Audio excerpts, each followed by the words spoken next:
It's time now for a look at the papers. I'm joined by Florence Villeminot. Good morning. Good morning. We're having a look at the French papers more particularly.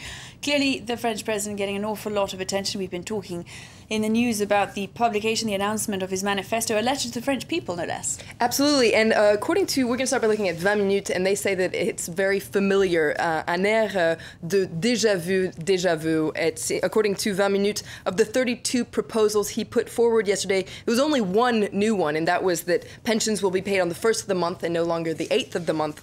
And according to 20 Minutes, what Sarkozy really did yesterday was bash his main rival, socialist François Hollande. Now, Sarkozy is also on the cover of Le Parisien, which says that it looks at Sarkozy's project à la loupe with a magnifying glass.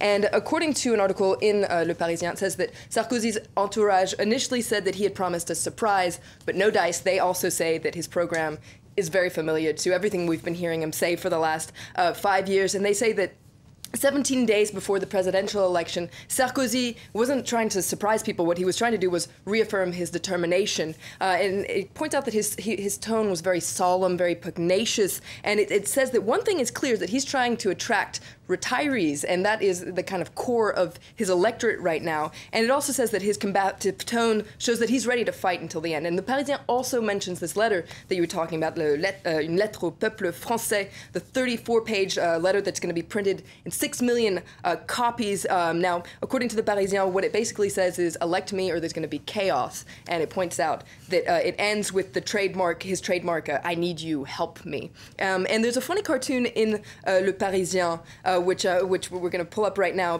because most polls say that Sarkozy would most likely lose a second round to François Hollande. And there you see Prime Minister François Fillon telling Sarkozy, you only have 2 weeks left to convince French people, and Sarkozy saying, why only 2 weeks? Do you think I'll be elected directly in the first round? So kind of very confident Sarkozy that's maybe oblivious to the polls that put him behind François Hollande. Now, the left-leaning paper Libération also goes through his proposals with a fine tooth comb. Absolutely, and their article is called mot pour mot, but it's a play on words because it's mot, so word, but also mot, M-A-U-X, which is an ache and pain. So Libération points out that just how conservative his program is, and it says that Sarkozy is basically surfing on the wave of fears right now in France, the crisis, the economic crisis, immigration, unemployment, and it says that Sarkozy is moving very, very far to the right. And the Libération also points out that Sarkozy is planning a popular rally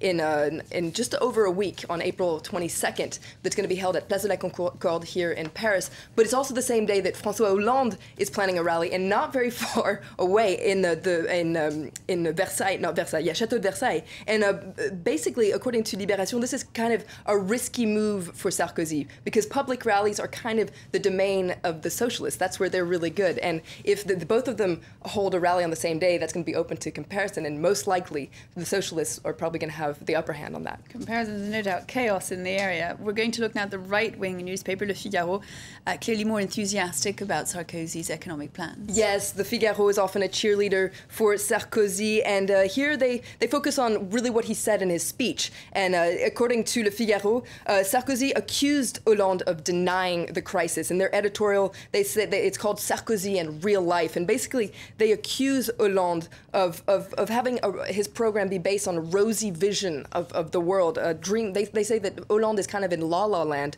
whereas Sarkozy is, you know, he reminds people of the harsh reality, and that is what his program is based on. And according to Le Figaro, he's willing to carry out the tough reforms that France needs. Now, moving on to Libération, headlines on legal developments concerning the Erika, an oil tanker that sank off the west coast of France 12 years ago. Absolutely, in 1999. Now, it caused an oil spill that was considered the greatest environmental disaster to hit the country. Now, initially, a French court ruled that Total, which owned the cargo, was partially liable for the spill, and the petrol company was fined several hundred thousand euros. But according to Libération, France's top appeals court, the Cour de Cassation, could actually clear Total. So that would be a major step backwards, according to Libération. Florence Villeminot with a look at the French press. Thanks very much indeed.